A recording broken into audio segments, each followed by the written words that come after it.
And can they begin a winning run tomorrow in the North London derby, which you can see from 4:30 live on Sky Sports Premier League? Tim, let's talk about the man we just heard from. Will mark his 100th Premier League appearance for the Gunners tomorrow in that game. We've talked about Bukayo Saka over the course of the last few seasons as being Arsenal's most important player. In terms of players who can somehow drag them across the line, end this long wait for a title, is the man we just heard from right now the most important player in doing that?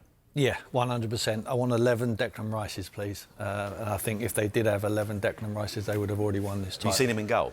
He's amazing. Forget where he plays. It's just his drive. If he doesn't play well, he'll make players around him better. And I believe he's authentic. I believe what he says. You know, there's no acting there. I just think it's tough for him at the moment, and it's going to be tough. But I think Declan's absolutely right there. They have to have a positive mindset. The 5 points clear. They would have took that at the beginning of the season. Forget what's gone. Forget that they drew 2-2 with Wolves, the worst team, you know, nearly in the history of the Premier League, with a 2-goal lead, and they throw it away. They have to forget all of that. They have to really. How do you though forget that? As I mentioned right at the start, it's only 2 weeks ago. Merce was sat here talking about that 9-point lead at the end of the Saturday show. It's gone. And why people? Because I've been in that position myself. The reason why people ask you about is you going to bottle it? Is it about the mentality? It's because you're in it. You know, people are not asking Liverpool players about that because they're not in it. They're not asking Chelsea players because they're not in it. Not Tottenham players, not Man United. So you want to be players. asked those questions? Of course you want to, because you have to embrace that. You just say, we're asking them questions and we love it because that means we're in it.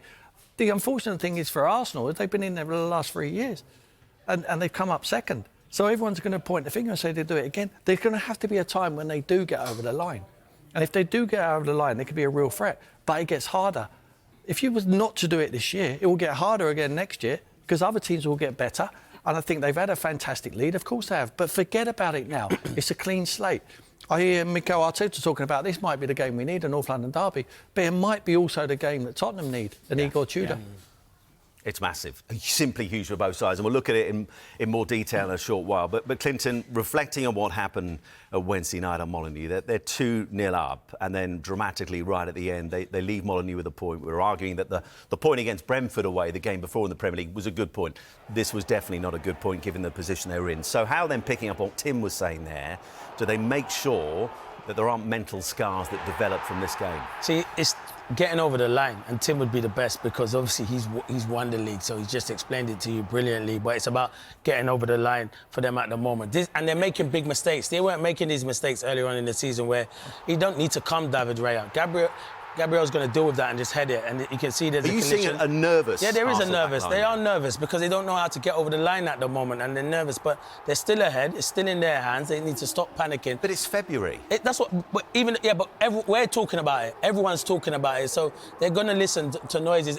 Even though you say, all right, we're going to stick to what's happening in the camp, you're still going to listen to it. Look, you see one of the coaches arguing with one of the Wolves bench. Everyone's in their emotions at the moment because they know they're so close, Arsenal. But these kind of results where you're 2-0 up and you're comfortable in the game and you can see so late in the game, it's frustrating. But they've got to stick together. And that interview we've seen from Declan Rice, I do think he's the most important player for them. Should he be captain? It's listen, in my opinion, he should be captain. Odegaard is the captain. When you go onto that pitch, it doesn't matter if Tim's got the captain on. You can still be the captain. You can still be the captain. And he leads in different ways. And if you're not doing it, Declan Rice will speak about this is frustration from Jesus. They've just conceded and he's frustrated with Mascherano at the end of the game. They're just frustrated at the Arsenal. Have to keep their emotions intact. And Mikel Arteta is the man to do that at the moment. But if you're looking on as Manchester City, we shouldn't forget Aston Villa because they win later today. They go 5 points behind Arsenal. They draw level on points with City ahead of their game later this evening against Newcastle from 8 o'clock. But if you're looking on and seeing those scenes at the end, you're seeing a fragility, aren't you? You're seeing an opportunity.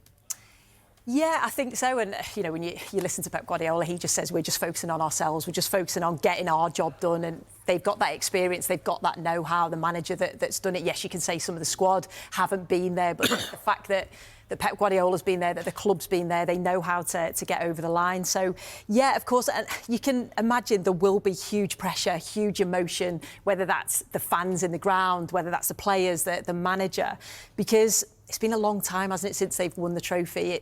They've come close so many times. So now it's a case of we just have to get it done. And that game against Wolves, I think, you know, the fact that you can see there, can't you, the Opta predictor. Is Opta all right?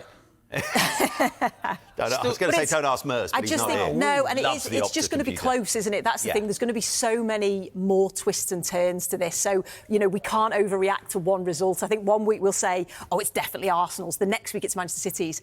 We just don't know. And there will be games. Yes, they've got to play each other, but there'll be other games where they could potentially slip up. And Boydie, what we've seen historically, particularly you remember the Manchester United years under Sir Alex Ferguson, they would always get a result somehow. They were ruthless in their pursuit of Premier League title after Premier League title. How do Arsenal discover some ruthlessness now between now and the end of May? I mean, looking at them, especially defending, they're too eager for me. You look at, I think they were praised so much for their, their defensive stability at the start of the season. You look at it now and the bodies getting thrown in front. Gabriel wants to go and header it. David Ray's coming out his goals. I don't think he needs to. It's as if they're trying to make sure that everything's done properly. And when you do that, you end up, maybe making mistakes when you're lunging into things, when you're making decisions that. And you that's just want born to out clear. here, isn't it? Because you first 20 games, points per game 2.4.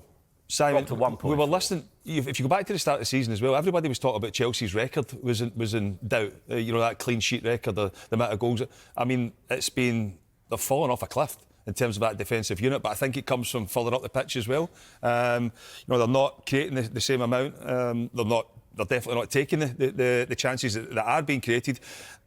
There's a lot of noise around Arsenal, and you kind of get the feeling that this will just be suiting Manchester City now. There's a lot of noise around Arsenal. There has been for a number of months now. There's an expectation there now, and they're going to have to deliver. They're going to have to find a way to get over. They've been nearly men the last few seasons. They're going to have to find a way to go over the line.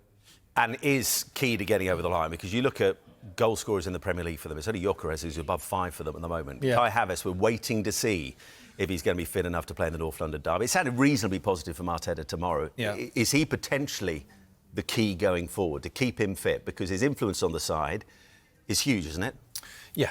I think from open play, I think he's got the guile to open up defences, in tight areas. A lot of teams play against him. We don't know how. With Igor Tudor's side, how he's going to go about it tomorrow, but I would imagine he would sit quite deep and try and counter-attack. So there's not going to be a lot of room to operate, and you're going to need players who can operate in tight areas with disguised passing. You see Saka in that number 10 role again? Well, the only reason I don't is because Eze scored a hat-trick in a reverse fixture. So I think possibly Eze plays. Does he bring him in? But if Saka... Purely on what he did in the last North London derby. I mean, I think for Some Palace managers... last season got a couple against Tottenham. Yeah, I mean, he's had a barren spell. Of course he has. And Eze would argue, but I've not had a run of games, really. A run of starts. He's come off the bench and he's failed to impact the game. I think if Eze plays, he plays in the 10, and then Saka will play instead of Madueke on the right-hand side. But, I mean, it's a good problem for Mikel to have, isn't it? We're talking about... we haven't got a problem with the squad. Mm-hmm. They've ticked that box. They've addressed that from last couple of seasons. So the only problem they've got is in between their ears at the moment, and that's the biggest problem. And they need to get over the line mentally, and they need to do it. You're capable of doing it. They are capable of doing it, but it's all right talking about it. You just need to get on with it and really use some focus of getting it. And like I say, if they do get over the line, they can be a force to reckon with, but it's going to get harder and harder the more years they go and they finish up the bridesmaids. When you look at that's key, for me. When you've not got strikers or forward players that are killers right now. We've seen it in the past where it seems to be Saka goes in a run and he'll score goals. Gyökeres can do it. Trossard, Martinelli. There is goals in the team, but they've all seemed to have dried up at the same time. And you look at, even the corner kicks and from set plays, they were a threat. For me, Kai Havertz could be the difference between now and the end of the season. And I say it because there is no doubt that for Mikel Arteta, Gyökeres, he wants him as his number 9. Gabriel Jesus is there. But when you look at Saka, Eze, Martinelli, Trossard, whoever plays, they want to dribble with the ball. And if you're a striker and your movement, you want to get away from defenders quickly, you need somebody who's just going to go on the ball, 1-2 touch and move it, pass it quick. And Kai Havertz does that because it's going to get... defences are going to sit in against them now. They already have. It's going to be a lot tighter. And Kai Havertz, for me, could be the man to unlock that. But when I look at Saka and people, it's dribble. They want to make things happen. They're very good. Boydie's right, what he's saying about Havertz. I just feel as if it's something different I agree for with you, Havertz. I totally agree they do miss Havertz, but Eze can do that. That's why you brought him in. When you're playing against... But there's a lack of trust there. Yeah, that's what I think it's a lack of trust when they don't have the ball. Because we always know he's not good when they don't have the ball. When they're on the ball, he's a fantastic player. I think Boydie's right. When they don't have the ball, it's what he does. His tracking back is like. But if you're playing against a team who's got a low block, that's why you brought him in, to go and unlock the passes like that. So obviously he's sitting there frustrated. That's the opposite, because if you look at Pep Guardiola, he will throw his attacking players on the pitch and they'll go and create and take players on, where Mikel Arteta is probably a little more... He doesn't...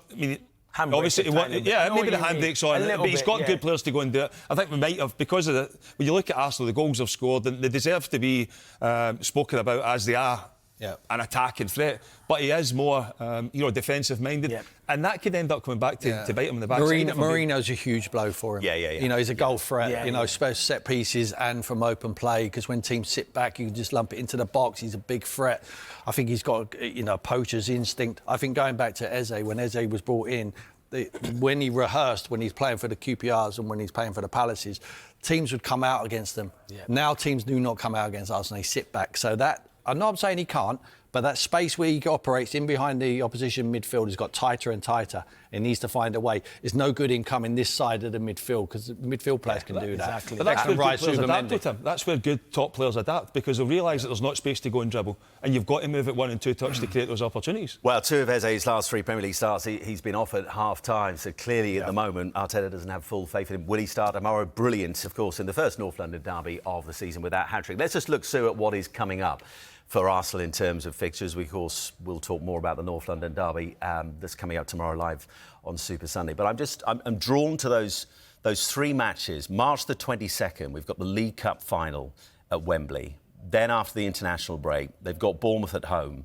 And then it's Manchester City away in the league again. In terms of the direction of this title race come the end of the season, that run of 3 games, but particularly that meeting at Wembley, how big an impact does that have on where this title goes? Yeah, and you could look at it both ways, couldn't you? You could look at it, well, if Arsenal go and win that, obviously that's then the confidence and the momentum to then go and play them away from home and try and beat Manchester City there. So those 3 games will be key, but I think you could probably say a case for all of them, couldn't you? You could say a case for the North London derby. How is that going to, play out in terms of a new manager? It is the North London derby. So you could go through a lot of those games and say that. But I think the big picture with Arsenal is, like, over the last few months, they haven't been good enough, have they? They've not been good enough to pull away from Manchester City, which we've kept saying that they've got that distance. Can they actually go and pull away? And I suppose the perfect game for them to get back on track, because they have been in a blip, to get back on track will be the North London derby, see how that is. And